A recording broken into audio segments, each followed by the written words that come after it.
Welcome back to another edition live of A Couple of Drinks to the Clarks. Tonight's feature, Lacy Hawkins from Monkey 47. Yay. Woo! Crowd's going crazy. Turn that down. The crowd goes wild. Oh, I don't even have my jacket on. Please hold. I gotta make sure I'm dressed for the occasion, you know? Yeah. Put your jacket on talk top and amongst put a pair of yourselves, sweatpants folks. on the bottom. Alrighty. So here we go. Yay, I love There it this. is. Welcome to our show, folks. A Couple of Drinks to the Clarks. Here we go. Live television is a wonderful thing. So welcome our special guest, Lacy Hawkins. All right, yes. The studio audience loves you, Lacy. Thank you.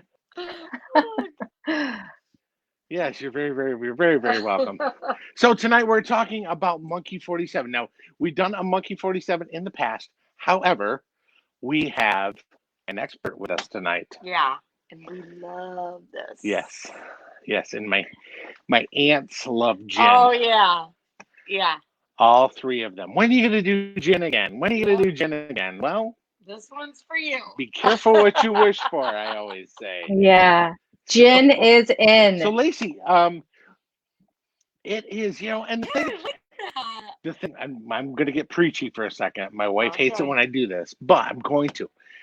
People are like, I only drink red wine in the wintertime, and I only drink, brown goods in the wintertime.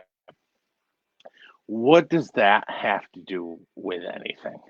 Just drink what you want to drink. If you love all gin, the time. Drink it all the time. Yeah, I drink everything all the time. You don't have. There's no law that I am aware of, Lacy, that you need to. Is that StreamYard thing up there? That duck thing? I don't know. Yeah, whatever. Anyway, there's no law that states that you have to drink certain things certain times of the year or whatever. Right.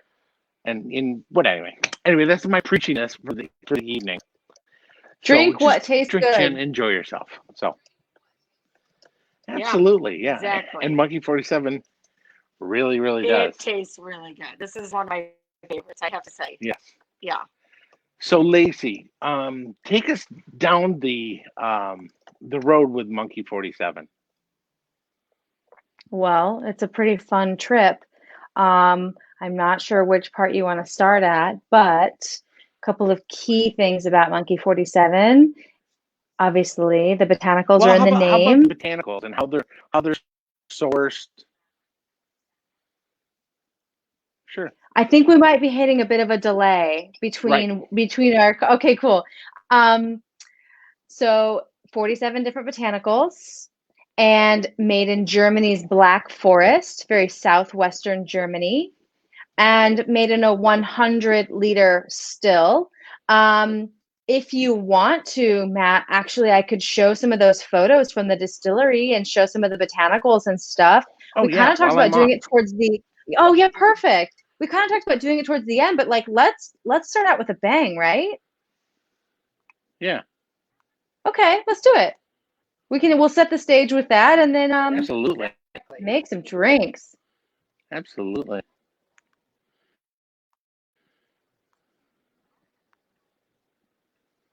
Okay, coming at you.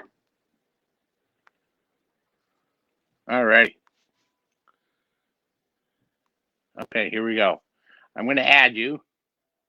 Yeah, this is there modern it technology, is. ladies and gentlemen. Not every show gets to stream out here. That looks great. This is like our jungle print here. So cool. In fact, there was this print was up around Brooklyn a couple of times, painted by Colossal Media. That's perfectly fine. That's perfectly and fine. The level of detail was just kind of mind blowing. But when we think about you did a really interesting live seminar with Rabbit Hole and Smooth Ambler. And I always like think about whiskey as being such an iconic American spirit. And anytime you ask someone, specifically Americans, what do you start with to make whiskey? They always say like corn. I mean, they know it's like corn, rye, barley, grains, right? But if you ask someone what you start with to make gin, they're just like, juniper? It's like it's not quite as familiar. And so when making gin, you actually start with alcohol. And so you start with that alcohol and then you add botanicals to that and then you distill that. And what comes off the still is your delicious gin. And so these are our stills here at the Monkey 47 Distillery in Germany's Black Forest. We have 4 stills. They are 100 liters small. Those buckets at the bottom, that is actually where we harvest our gin from.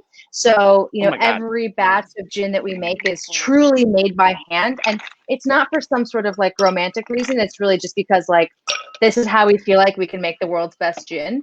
So yeah, we have 4 stills. They're named after famous monkeys. So we've got Heer Nilsson, Cheetah, King Louis, and Miss Baker. And I like this King room, Louis. I love King Louis. That's great, right? King Louis is my favorite. And so these stills are actually located in this building right there in the middle. It's maybe like a 50 by 100-foot building. So this is where every drop of Monkey 47 comes from. And this area in the Black Forest is like quintessentially German, okay? Wunderbar, Lederhosen and cuckoo clocks and brown breads and mustards and Black Forest ham and steins of Pilsner and giant glasses of Riesling and Spätburgunder. It's just very, very German. German AF, yes. And this area is absolutely pristine as well. There's also an abundance of Michelin-starred restaurants in this area. So good food, good drink, the good life. Yes, it is incredible. There's Highly recommend you check it out. And at our distillery, it's so beautiful. So when we're making Monkey 47, we start with alcohol, right? We start actually with a neutral sugar beet molasses distillate. Most gins are made from a neutral grain-based distillate. So we start with this neutral sugar beet molasses. We're basically making gin from rum. We're basically starting with rum as our base and making Monkey. And then Which we honestly add has to way that. more flavor to begin with, right? And it's like got a lot of body and texture and really kind of like the perfect vessel to carry the nuances of those 47 different botanicals that we're using. So we start with that rum, basically, right? And then we add to that all 47 herbs and botanicals, predominantly freshly crushed lingonberries. So lingonberries, you guys might know this actually. Who do you think dictates the lingonberry market globally? We're going to say probably Maine. It's actually a company, not a region. Most people say Scandinavia or the Netherlands and or Finland, but it's a company. It's a corporation that dictates the lingonberry market globally. Huh. I would not know that. I guarantee you, me, and every person tuning in right now has some of these products in their own home. Okay. Any where have you ever tried anything made with lingonberries? Where have I ever tried anything? Oh my gosh, I don't know. I don't know. Oh, maybe Ocean Spray. Oh, I like where you're going with that. This is actually a housewares / design / furniture company. Oh my gosh. As soon as I say it, you're going to be like, oh my God, of course. It's IKEA. No way. No way. Yeah. So every time you buy a bookcase, you get some lingonberries. Oh God, I would. So it's IKEA who dictates the lingonberry market globally. So our prices on lingonberries change every year based on how much IKEA is buying, etc. So we crush these up almost like crushing grapes for wine, and lingonberries have this like juicy, tart, red berry note to them. This is a fresh botanical that we're using. We also use fresh, hand-peeled lemons and grapefruits. So peeling that citrus by hand Yeah, really to unleash all of those essential oils in the citrus and put that directly into our distillate. So we're trying to pack this liquid with as much flavor as possible, even before we distill it. Okay. And we also, so this is me one batch of Monkey 47. So on the left, this is us adding all the botanicals. So Oh you've my got God. Linga Berries there on the bottom. You've got Wow. some juniper berries. You can see the fresh hand peeled citrus off to the corner. Sloe berries, chamomile berries, or chamomile flowers. I'm sorry. Grains of paradise, coriander, orris root, cinnamon, nutmeg, and all of this goes into this liquid, and then we're going to let it rest for 36 hours. So sort of like a That's pre-infusion amazing. before we distill, really pulling out all these flavors. And so then when we distill, right, we've got, this is us just like mixing all this stuff, really macerating some of those dried botanicals in this liquid. This little batch is just one batch of Monkey 47 here. When we distill Monkey, we use a Carter head still, which is very common for making gin, which has this sort of like tray or percolation unit, or like a gin hat that kind of goes at the bulb of the still there. And as you have alcoholic vapors rising up through the still, they grab onto the flavors in that tray by pushing their way through some of those perforated holes and grab onto those flavors and really sort of hold on to those flavors as they're going through distillation. And then when Monkey, just before Monkey comes off of the still, it goes through a second percolation unit. This is completely custom and bespoke to Monkey 47, which is what makes these stills unlike any other still in the world. Nobody is using a still like this with 2 percolation units in it. But that's kind of not it for us. That's not all. After Monkey comes off of the still, we oxidize it. So we're going to let Monkey 47 rest for 100 days in these earthenware clay vessels. And this is a chance for the spirit to soften, to settle, open up a little bit. And then we'll blend it with water from the Black Forest and bottle it in the Black Forest as well. And this is imperative to our process also. People often ask like, whoa, this is so thorough. Like, how are you making enough gin? Like, how do you have enough? But we don't make gin. We don't make gin today to like fulfill a request or an order that we received yesterday. We make gin today to fulfill orders we're anticipating next year. So we always try to keep ahead of demand and sort of anticipate demand a little bit. And we never ever want this to happen, but if for some reason we were not able to make Monkey 47 in the process we've always been able to make it in, then we wouldn't be making Monkey. You know what I mean? We're not going to change anything about it. That's amazing standards. Well, it's thank you. I wish we didn't have to like commend those kind of standards, but it's like when you've worked so hard to build a brand and a product that's so fantastic, it's like the last thing you want to do is ruin it because you just want because you're trying to push something out. It's like that's not sustainable. That's not going to fly. So quality and just maintaining our status is what we're looking for. When it comes to the taste of Monkey though, we've got a lot going on. Oh my God. And speaking of that, we're going to taste some neat right now. Okay, great. Yeah, there's right here. Yay for us. I took the liberty of while you were giving all that information to us, and honestly, I knew about a quarter of that, to be honest with you. And I'm so glad you're on to tell us about that, because here's the thing, you look at things sometimes of what they cost, but you don't realize how much goes into it. And Monkey 47 is an ultra premium gin, but it's an ultra premium gin for a reason. Right. Totally. It's not just we're slap stuff out of thin air. Yeah. Yeah, they're not gonna just slap something on a label and call it something funky, like Funky Monkey. Right. But this is no, I'm just saying, because there are products out there that do that. Exactly. They give you the story about this is great grandma's old recipe we found in a old junk drawer. Right. But this has got pedigree to it. It has all the botanicals that aren't they don't just grow on trees. Right. Not all of them, at least. Really soft. Well, some of them. Some of them actually do.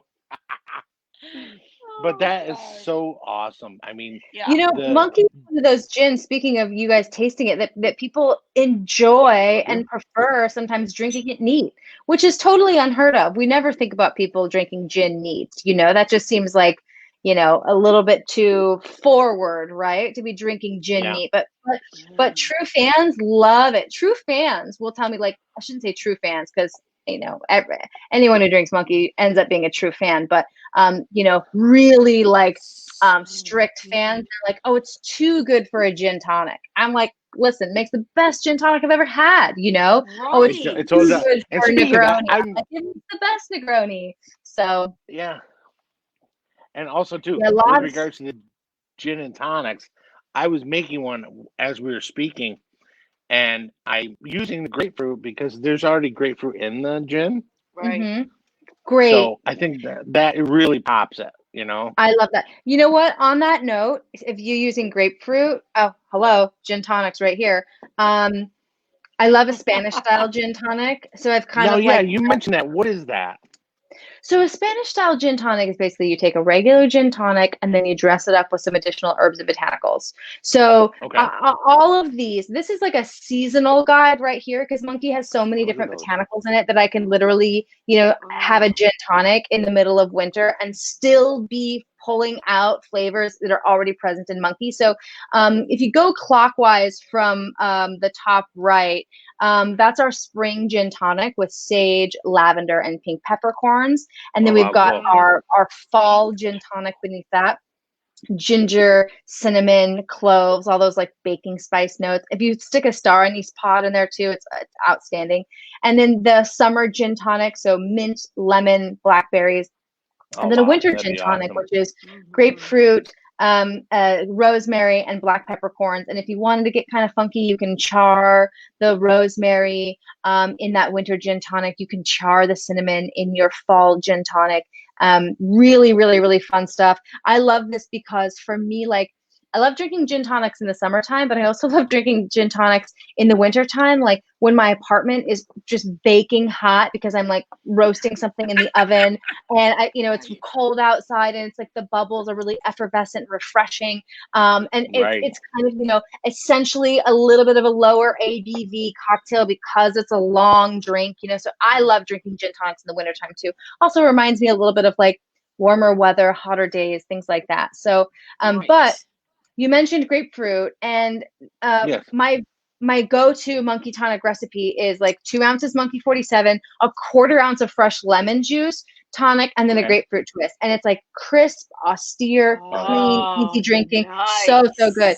But if you want a martini that will like truly rock your world, the Monkey Mm-hmm. Martini on the far right, upper right, it's so easy. 2 ounces Monkey 47, 1 ounce of Blanc vermouth. And honestly, I Okay. pour that stuff over a big rock. I stir it with a chopstick and I garnish it with a grapefruit twist. It's outstanding, outstanding Beautiful. stuff. That So, sounds so good. couple of those that I felt like you guys should be able to hear about. Yeah.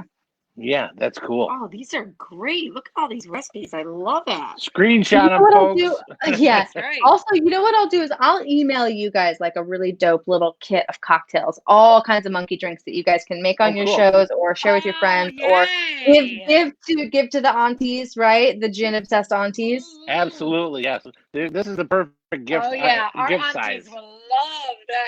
Good, good, good, good, good. Yeah, the 375 is the perfect gift size. I love Oh it. yeah. So Yeah, and I it's love true. the It's like a nice packaging. little stocking stuffer. It's nice little Yeah. like Hanukkah day 4 situation. Right.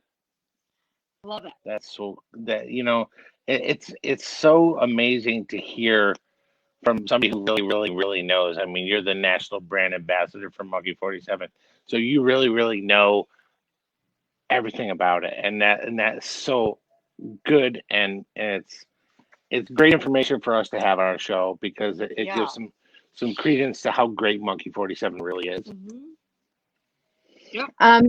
This is a gin that also I think is really great for people who hate gin.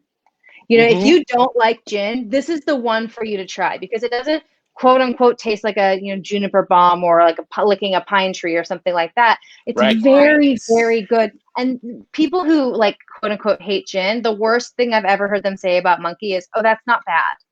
I'm like, yeah, okay, we can start there. We can start there. And like, it always ends up getting better from that. Or they'll taste it and go, "This is gin." I'm like, yeah, this is gin with 47 botanicals. I'm like, oh, Right. wow. Well, I don't like gin, but I love Monkey 47. Yeah, that's one of those things. I in my drinking career, I think I had an issue with some bad gin in the past, and Yes. back then there wasn't all these artisanal products out there that you could have, and I think the green bottle. I'm not going to say the name, but that was the only one that was really artisanal, and that was just for me too perfumey. Mm-hmm. And this just, even with all those botanicals in it, nothing really overpowers you to where you're going, oh my God, way too much juniper or cardamom or whatever. Nothing really punches you in the face with that particular botanical, and they just marry so well. It's awesome. Yeah. For us, we're making. Go ahead. Oh no, I was just gonna say I never drank gin before ever until we did our show with Monkey 47, and the only experience I ever had with gin was during holiday time when all my Italian aunts and uncles would be sitting around the table playing cards, and all of us kids would sneak up and find their drinks and sip them at midnight. And I love it. Doing it, but so for me, when we were I had drinking this, early. when I had this, I was like, this is really, awesome. really good. And I love it. We've had it since. So quite a few times. And the thing about it is, so for me, I was out in California, and I had I was visiting some wineries, and we were at this bar, and I said to the guy, I would love a gin and tonic because it was hot. It was just one of those days we were in the vineyards all day long and drinking wine. I'm like, okay, wine to here. So let's have a cocktail. So the guy makes me a tall gin and tonic, and he grabs the jigger. He does the gin, and then he gets this little tiny bottle, and he puts it in there, and he puts it in there, and then he grabs. Oops, excuse me. So then he grabs remember the old soda, club soda squirter bottle? Yeah. He grabs that thing, and I thought, the Three Stooges were in town, and he and he squirts the club soda into the glass, stirs it, throws a lime in it, and hands it to me. I go, what was that? And he goes, tonic syrup. So since then, I've sought out tonic syrup, and we use tonic syrup instead of tonic a lot, especially with something as beautiful as this. Yeah. And it really, really works because really you can control the part of tonic, that way it doesn't overpower it. Right. It really just marries well with it. So that's just my little. Do you have a favorite tonic syrup that you like to use?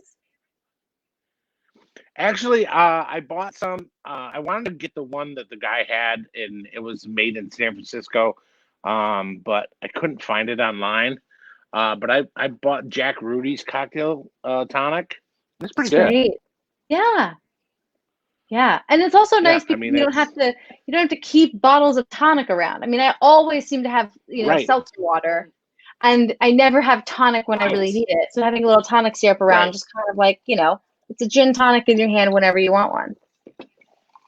Mm-hmm. Yeah, and the thing is, and like I said, you can control how much of the tonic syrup goes in. Yeah, the recipe on their bottle calls for approximately 0.75 ounces. I only did like a half ounce, which makes it really nice and refreshing. You can really taste the Monkey 47 in there, and the little wedge of grapefruit makes it perfect.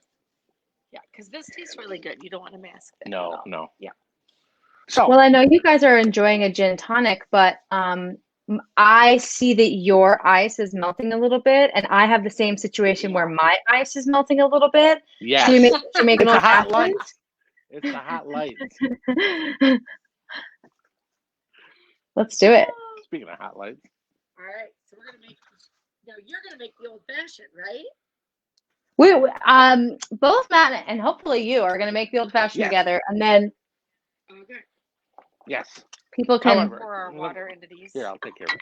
Yeah. Get rid of it. Also do it at home too. Yeah. Yes. No. Listen. Just to let you know, Lacey, I make my ice homemade. Did you bring your own ice to the party tonight? I did. See, look, it's clear. Homemade. Did you really make that yourself? It's beautiful. I totally did. Yes. It looks great. Listen, nothing but the best for you. Thank Our you. special guest. I'm sure that ice took weeks to make. Oh, it's so good. I know, that's I crazy. just chugged that. It's awful. Listen, full disclosure, I am gonna have 7 more of those. They're so good. It's Thursday, which means it's basically the weekend. So yes, yes. have 7 Listen, more. this is our Thirsty Thursday deal, and we've got it rolling. Yeah, we do. Perfect. All right. So, what do you want us to do first, other than put the ice in the glass? So we're gonna make an old fashioned with Monkey 47 gin, which I know that sounds a little strange using gin to make an old fashioned, but Monkey 47 makes a really great old fashioned because it has a lot of body, it has a lot of texture, it has a lot of weight, and it really stands up to a little bit of sugar in it. So this is going to be an old fashioned, the same classic 4 ingredients that every old fashioned has, which is spirit, sugar, bitters, and water. And in that order, we're actually going to start with the bitters. You want to start with your smallest ingredient first, or kind of like your cheapest ingredient first. And that's because if you add all of your gin at once and then you make some sort of a mistake, so you don't want to have to dump everything out. So we're going to start with, I've got Angostura. You can use Fees, you can use Bittermans, you can use whatever you want. You just want like a darker bitter, right? Like a more spice forward bitter. So I'm going to do 2 like pretty hard. My bottle's a little full here, so I'm not getting a full dash out of there. I'm going to do at least 2 like nice hard dashes of the Angostura bitters. And then on top of that, I've made a chai spiced syrup. So what this is I've basically taken, and you have it too.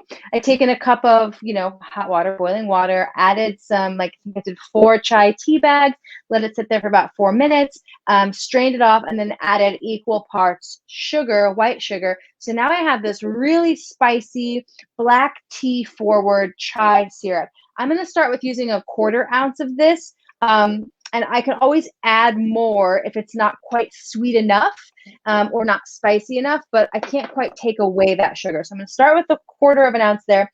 And then we come into the good stuff, gin. 2.5 ounces of Monkey 47, just pouring right on top. So some people, when they make old fashions, they put them into a mixing glass and stir them up and then pour them over a big rock. I like to build almost all of my cocktails, but if I'm drinking at home, I like to build almost all of my cocktails right in the glass, like a frozen rocks glass over a big cube. And yeah, I give it a couple of stirs. Not a lot. With an old fashioned, you want it to be hot. You want cold, but you want it to be a little strong. You want it to be a little hot in the beginning, where you take a sip and you're like, whoa, that's a lot. But then you have this trajectory of the cocktail where there's a middle ground here that's delightful. It's delicious, right? Very drinkable. And then the last couple of sips should be a little bit too watery, where you've kind of forgotten how you started and you're already ready for another old fashioned. So this is totally ready. Now for garnish, I'm going to do, you could do an orange twist, a grapefruit twist, or a lemon twist. I'm doing orange. When using orange in Monkey 47 cocktails, or really any cocktails in terms of a twist, what that's going to do is actually almost give a perceived sweetness to your drink a little bit. Lemon twists will tend to dry them out.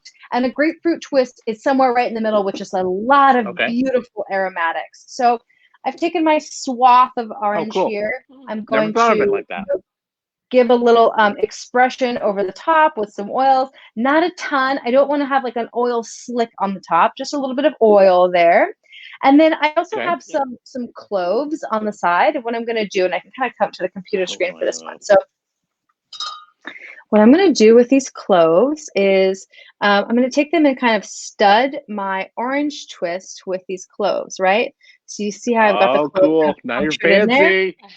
And so this is also really, really great for hot toddies. I love taking like a lemon wheel and studding that with cloves when I'm making a hot toddy. So I'm going to probably stick like 3 or 4 of these in here. And this isn't going to flavor my drink at all, but what it does is it actually gives me this really cool aromatic, right? So when I go to sip my Monkey 47 Old Fashioned, I'm tasting like chai spice notes from the syrup, but then I'm also smelling cloves, which are in chai. And I'm going to put a little bit of a star anise pod in there too. So I'm going to smell that. So I have this whole like sensory experience where I'm getting these really amazing, big, bold aromatics. And then I'm also tasting elements of that in the cocktail as well.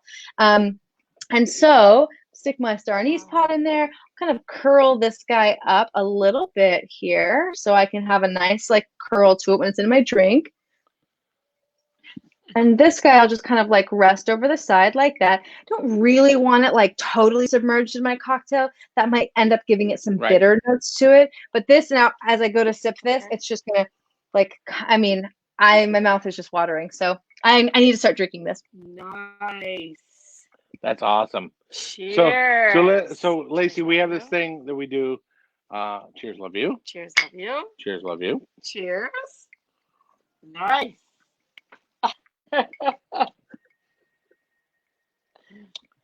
Now, how is it? Do you feel like you need a little more syrup in there? Mine's perfect, but I've also been. I know what the syrup tastes like.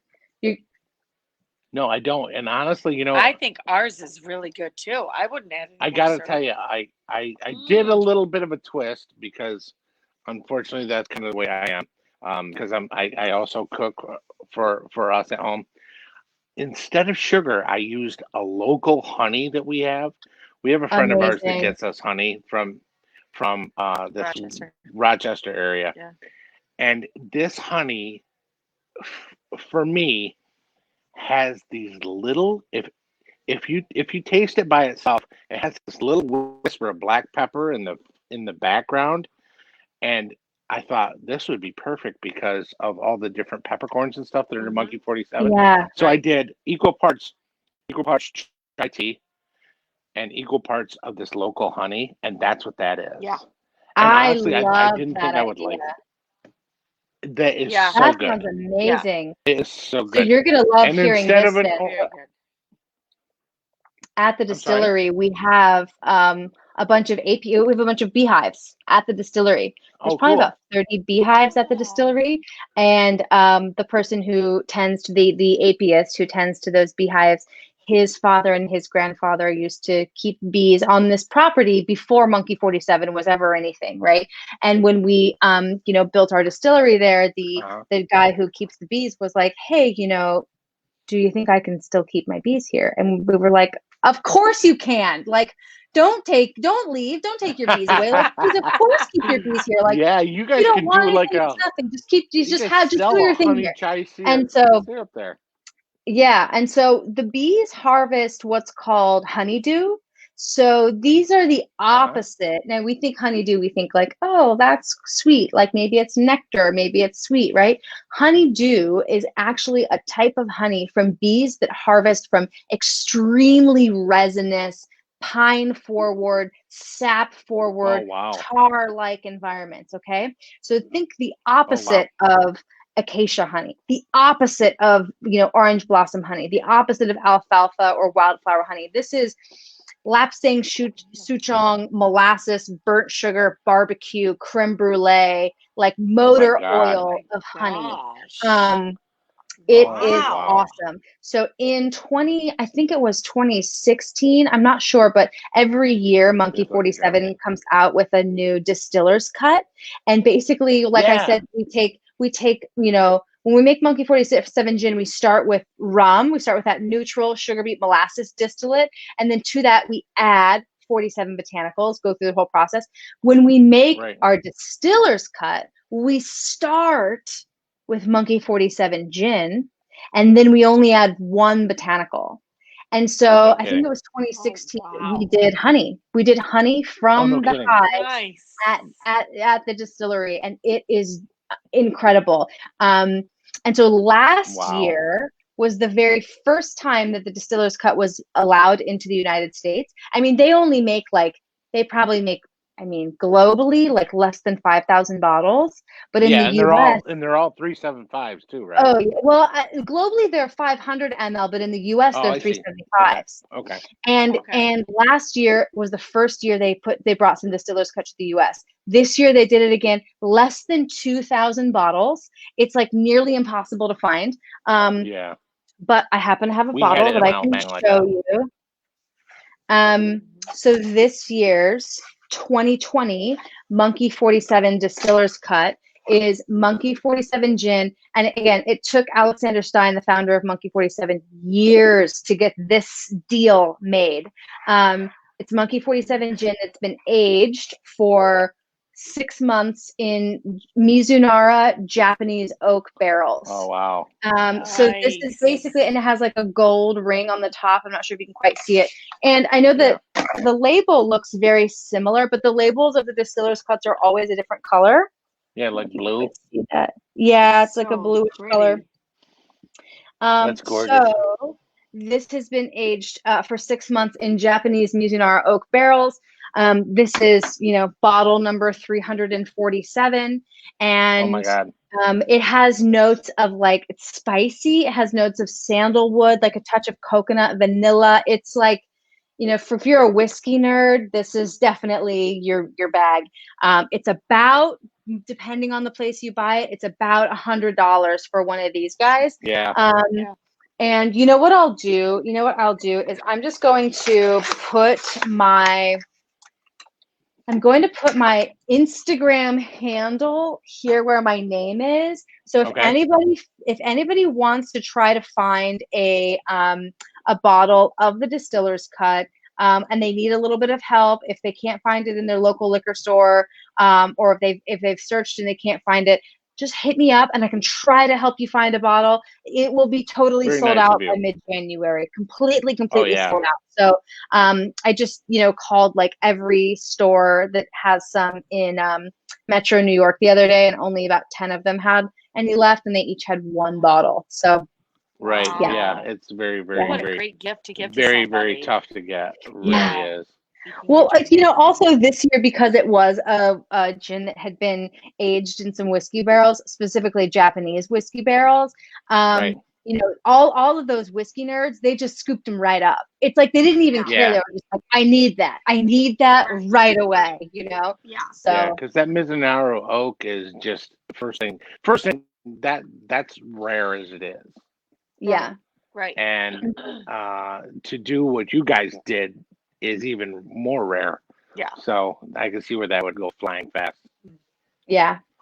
But at least now too, there's going to be next year also. So, start asking your liquor store come October, hey, has the Monkey 47 Distillers Cut come in yet? Order it for me. That way you have that leg up, you have that in, so you can get that bottle right away, Right. Right. Yeah. That's you have to do that with these allocated items, otherwise you'll never even have a chance. Totally. Because there's so many people that are in the know that, I mean, there was just a release of this rare bourbon a couple of weeks ago, and it's gone. I mean, it's not from our company, but it's people already know it's gone. It's coming, and what day it's released and all that stuff. So there's people who are really into figuring out what's coming out. So I'm so impressed by that. Yeah. It's amazing. It's amazing. Yeah, and that's the thing. I went to this one place, and the guy asked me about this product that wasn't even out yet, and then 3 weeks later they were talking about it coming in. So people are really there are certain little groups of people that kind of have their finger on the pulse of what's going on, which is pretty cool because that bleeds everywhere, which is nice. And don't get hung up on the price of these things either. I mean, No, a good product is a good product. You're gonna want it. You're gonna want to. absolutely. You're gonna want to drink it. I mean, Totally. this is amazing. I did not know that I was a gin lover or that I would drink gin. When we first did our first show on this, I couldn't believe all the different tastes and the notes that you could smell and taste in every sip when we did it neat. And they're everywhere. It's like boom, boom, boom, boom, boom, boom, boom, all around you. And I immediately remember the first time that I smelled it, I was like, oh my God. Yeah. What is going on here? Actually, it was amazing. I watched our old show back, and we were talking about how it was almost like something you would want to put in a diffuser. Yeah. To have your... Oh, yeah. Remember that? I could put this, I would never put it in a diffuser, but I could put it in a diffuser and just smell the aromas of all the good that was, better than any spa we've ever done it, that's every time I sniff the cork every time I pull it off of the bottle, because I have the same thought where I'm just like, this smells so good, you know. It doesn't smell like quote unquote alcohol, and it doesn't smell like a perfume. It's like this hybrid of the two. Yeah, exactly. I take the cork out and I rub it down the sides of my sides of my neck. Do you guys know about the ring? I know a little bit about the ring. I know it does come off, and I know that there's a story behind it, but I'm not. I you know, hold my feet to the fire. I'd rather have you tell it. You tell it. Yeah. Well, it comes off, and people who are obsessed with Monkey 47 wear the ring on their finger, and so that is it has a little bit of a bigger ring on the 1 liter bottle, but you know. Right. I have people, they send me photos of their Merry Christmas, honey. Fingers with the ring on. They collect them. I mean, I went to a bar one time, they collect all the rings. They must have had $10,000 worth of Monkey 47 just in rings alone. But on the outside it says ex pluribus unum. So out of many botanicals distilling down to make one gin. And you know, we also maybe are familiar with that because it's on American money, you know, the dollar bill. But for us, it's sort of like our path to creating Monkey 47. But yeah, I mean, cult fans, they wear the ring. We never made this to be like a ring you could wear, but people love it. And then on the distiller's cuts, it's always a gold ring too. So a little extra. Cool. Yeah. We're gonna have to get our hands on a distiller cut so you can have something to open for Christmas. That's right. Hey, I'll be happy to open a bottle of Distiller's. Absolutely, yeah. Oh my God. No sharing after that. This cocktail is crazy, and I'm gonna be full disclosure. I was not thinking that I would like it, just because I'm not a chai tea guy. Oh, this is so good. But the way, I mean, I'm not saying the way I made it was, but I did throw a touch of my double 2-to-1 orange syrup in there, just a little bit. Love that. That's so great. It is really good. I'm telling you, I love this. I mean, it's one of those things that you can't put your finger on why you like it, but you like it. Oh yeah. I mean, it's good because it's got all these different spices along with the gin, and it's. I mean, it's like drinking an old fashioned, but a spicy old fashioned. Yeah, it is. You taste a little peppercorn and the chai and the orange, and it's like a great. This is the perfect time of year for that. It's like you just lots of. Lacy, we trust you. You win again. Thank you. I feel undefeated at this point. You are totally. So good. Well, the thing is if you have Monkey 47 in your corner, chances are there's not anybody that's gonna. Yeah. You know. I tell you, you make a lot of friends with Monkey 47, or I should say, you attract more bees with Monkey 47 than you do with any other gin. I should say that. Yeah. There you go. And the thing is it's still in our market not as prevalent as it probably should be. Because there's still that stigma of, oh, gins don't sell in the wintertime. You're crazy. You're not they sell so much in the wintertime. It's nuts. I mean, wintertime is like our biggest sales for Monkey 47. Yeah. It goes It flies off the shelf. Yeah. Right. Yes. And listen, And who doesn't want a good martini in the wintertime? Mm-hmm. Thank you. That's like the perfect drink to drink in the wintertime. Takes the edge off. Or like gosh, a Negroni. Love a Negroni in the wintertime. Never had a Negroni. I've never had one of those. We're gonna have to do those next time. I've never had one. It's made with Campari. Yeah. And gin and sweet vermouth. We will have to do that. Yeah. Oh yeah, 1.5 ounces of Campari, 1 ounce of. Excuse me. 1.5 ounces of gin, 1 ounce of Campari, 1 ounce of sweet vermouth. Over your big rock, these beautiful ice cubes. Stir it up a little bit. Throw an orange twist on there. Yeah. Chef's kiss. Chef's kiss. See, I've never had one. See, I'm not necessarily a Campari fan. I do like Aperol, but I think Campari is very, very, very bitter. But that's just me. But we would try. No, 100% because if we use Monkey 47, give it a try. See what you think.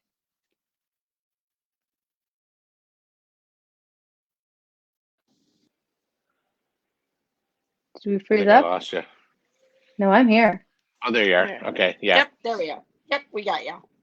Okay. Well, you guys, thank you for having me come kick it with you today and make drinks with you. Oh, thank you.